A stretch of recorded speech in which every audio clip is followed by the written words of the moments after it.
C'est bon? Donc ici, ce qu'on va pouvoir faire, c'est le traitement en mouvement combiné. Donc on a fait l'évaluation. De l'évaluation ici, on peut traiter en position neutre si on veut. Mais rappelez-vous, la logique du mouvement combiné, c'est qu'on va varier les positions, varier les grades et varier les vecteurs. Donc maintenant, imaginons par exemple que le patient aurait mal en flexion et rotation gauche. D'accord? Je vais lui demander de bien rentrer son menton. Voilà. Donc ça, je peux travailler un mouvement déjà. Donc là, je vais travailler dans la flexion. Et par exemple, c'était en flexion, donc c'est plutôt C0, C1. Il avait mal ici du côté gauche. Je vais reprendre C2, je vais reprendre ma transverse C1, UPA, donc bien refouler les muscles. Et je commence à traiter dans les grades de mouvement en position de flexion. Une fois que ça va un peu mieux, je vais lui demander de faire une petite rotation, de tourner la tête. Donc il est toujours en flexion, mais il commence à faire sa rotation gauche.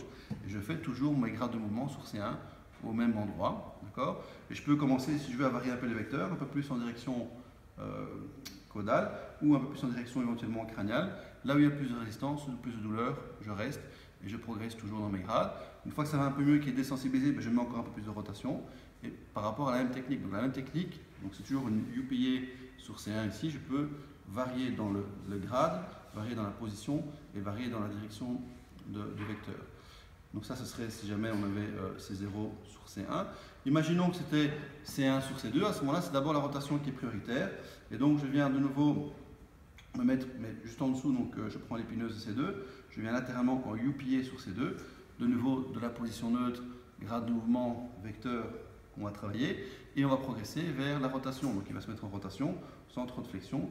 Et là, je vais vraiment de nouveau d'abord travailler sur le mouvement primaire qui est la rotation, ici. Et après, je peux demander de rajouter une petite flexion en rentrant le menton, c'est le mouvement secondaire, pour la même technique. Donc ça, c'est vraiment primordial, c'est la différence, j'ai envie de dire, avec les techniques de Maitland classique, où on travaille essentiellement en position neutre. Dans les mouvements combinés de Brian Edwards, on va combiner le principe de Maitland avec les mouvements combinés pour être le plus fonctionnel possible.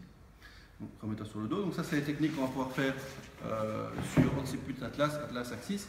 Une autre technique qui existe en oscillatoire sur occiput atlas, qui est l'inclinaison. Donc imaginons, dans le test que je vais vous montrer juste avant, on a un déficit d'inclinaison ici vers la gauche. On peut décider de traiter en technique oscillatoire. Et pour traiter, on vient fixer avec l'interphalangienne ici ou la métacarpophalangienne l'arc postérieur de ces deux. Je viens tourner vers la droite. Mon coude ici est tendu. D'accord? Je viens vraiment mettre ma main sur la partie temporale et sur la mandibule. Donc c'est une technique assez puissante en inclinaison.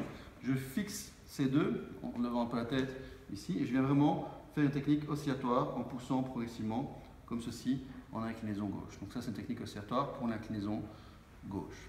Donc c'est une technique assez puissante. Je peux vraiment à un moment donné mobiliser un peu plus. Donc on le fait dans cette position-là pour la technique oscillatoire. Je pourrais simplement tester comme ceci, mais on peut éventuellement déjà traiter aussi si vous voulez dans cette position-là. Mais ce sera moins puissant que la position ici. Donc ça, c'est plus puissant, mais donc on y va quand même doucement au fur et à mesure dans les grades de mouvement. Ok? On fait ça.